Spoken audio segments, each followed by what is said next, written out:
नमस्कार। Indian fintech space ने एक बहुत बड़ा नाम पाइन लैब्स अपना आईपीओ लेकर आ रहा है। ये एक काफी अवेटेड आईपीओ है, तो चलिए इस पूरी पेशकश को थोड़ा गहराई से समझते हैं। तो आज हम क्या क्या देखने वाले हैं। सबसे पहले पाइन लैब्स के मार्केट डेब्यू पर बात करेंगे, फिर आईपीओ के जो आंकड़े हैं उनको समझेंगे। इसके बाद कंपनी की ग्रोथ की कहानी और उसके सामने जो फाइनेंशियल मुश्किलें हैं उन पर नजर डालेंगे। फिर देखेंगे कि इसकी ताकत क्या है और खतरे क्या क्या हैं, और आखिर में इस सवाल का जवाब ढूंढने की कोशिश करेंगे कि क्या ये एक हाई रिस्क हाई रिवॉर्ड वाला मामला है।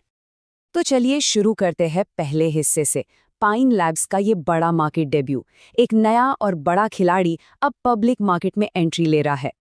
अच्छा, तो सवाल ये है कि पाइन लैब्स असल में करती क्या है। देखिए, ये कंपनी मर्चेंट्स यानी दुकानदारों के लिए पेमेंट सॉल्यूशंस बनाती है। बहुत आसान भाषा में समझे तो जब किसी दुकान पर कार्ड स्वाइप होता है ना, तो वो जो मशीन होती है, पीओएस टर्मिनल, या फिर जब कोई ऑनलाइन पेमेंट करता है, तो उसके पीछे जो पूरी टेक्नोलॉजी काम करती है वो पाइन लैब्स जैसी कंपनियां ही प्रोवाइड कराती हैं। ठीक है, तो अब जरा इस आईपीओ के नंबर्स को डिकोड करते हैं। देखते हैं कि ये आंकड़े हमें क्या कहानी बता रहे हैं। तो जो जरूरी डिटेल्स हैं वो कुछ इस तरह हैं। आईपीओ की तारीखें हैं 7 नवंबर से 11 नवंबर 2025। प्राइस बैंड रखा गया है 210 से 221 रुपए प्रति शेयर के बीच। और हाँ, अगर इसमें निवेश करना है तो कम से कम 67 शेयरों का एक लॉट लेना होगा। अब बात करते हैं टोटल इशू साइज की। कंपनी मार्केट से करीब करीब 3,900 करोड़ रुपए जुटाने की तैयारी में है। अब ये पैसा दो हिस्सों में बटा हुआ है। पहला है फ्रेश इशू, जो कि करीब 2080 करोड़ का है। ये वो पैसा है जो सीधा कंपनी के पास जाएगा, उसके ग्रोथ के लिए, एक्सपेंशन के लिए। और दूसरा हिस्सा है ऑफर फॉर सेल या ओएफएस, जो करीब 1820 करोड़ का है। ये पैसा कंपनी को नहीं मिलेगा, बल्कि जो मौजूदा इन्वेस्टर्स हैं वो अपनी हिस्सेदारी बेच रहे हैं। चलिए अब कहानी के उस हिस्से पर आते हैं जहां ग्रोथ और फाइनेंशियल मुश्किलें आमने सामने खड़ी हैं। मतलब कंपनी का परफॉर्मेंस कैसा रहा है और उसकी आर्थिक सेहत कैसी है, इस पर एक नज़र डालते हैं। सबसे पहले तो कंपनी का स्केल देखिए। ये वाकई बहुत बड़ा है। सिर्फ फाइनेंशियल ईयर 2025 में ही पाइन लैब्स ने 5.68 बिलियन, मतलब 568 करोड़ से भी ज्यादा ट्रांजैक्शंस को प्रोसेस किया। सोचिए कितना बड़ा वॉल्यूम है ये। ये नंबर ही अपने आप में कंपनी के ऑपरेशनल नेटवर्क की विशालता को बताता है।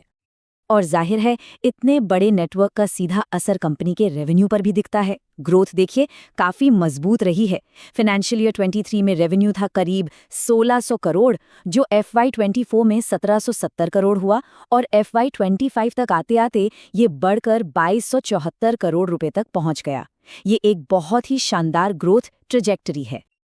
लेकिन जैसा कि मैंने कहा था, कहानी का एक दूसरा पहलू भी है।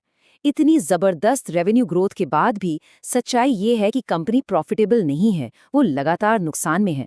आप आंकड़े देखिए। FY23 में 265 करोड़ का लॉस था।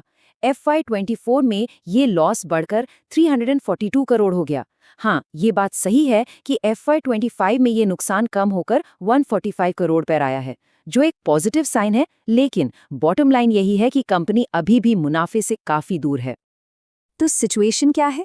एक तरफ शानदार ग्रोथ, दूसरी तरफ लगातार लॉस। तो अब चलिए इसी तराजू पर कंपनी की ताकत और इसके सामने जो जोखिम हैं उन्हें तोल कर देखते हैं।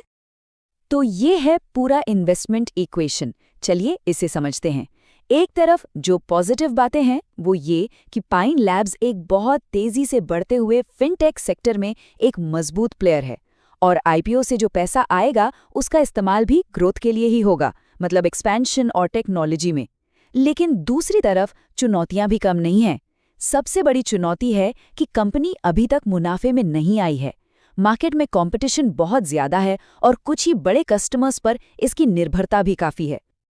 अच्छा, अब इन रिस्क्स को थोड़ा और डिटेल में देखते हैं। सबसे बड़ा और पहला रिस्क तो वही है, प्रॉफिटेबिलिटी की कमी। कंपनी ने अभी तक कंसिस्टेंटली प्रॉफिट बनाकर नहीं दिखाया है। दूसरा, कस्टमर कॉन्सेंट्रेशन। ये एक बहुत बड़ा पॉइंट है। फाइनेंशियल ईयर 25 में कंपनी का करीब 21% रेवेन्यू सिर्फ टॉप 5 कस्टमर्स से आया है। अब इसका मतलब क्या है? इसका मतलब यह है कि अगर इन 5 में से एक भी बड़ा क्लाइंट हाथ से निकल गया तो कंपनी के रेवेन्यू पर सीधा और बड़ा असर पड़ेगा। और इनके अलावा मार्केट के कंपटीशन, टेक्नोलॉजी और रेगुलेशन से जुड़े रिस्क्स तो हैं ही। तो इन सब बातों को एक साथ रख कर देखें तो आखिरी सवाल यही बनता है कि क्या पाइन लैब्स में पैसा लगाना एक हाई रिस्क हाई रिवॉर्ड वाला दांव है? और देखिए, ज्यादातर एक्सपर्ट्स की राय भी इसी तरफ इशारा करती है। एक लाइन में कहें तो ये उच्च संभावना और उच्च रिस्क दोनों वाला मामला है।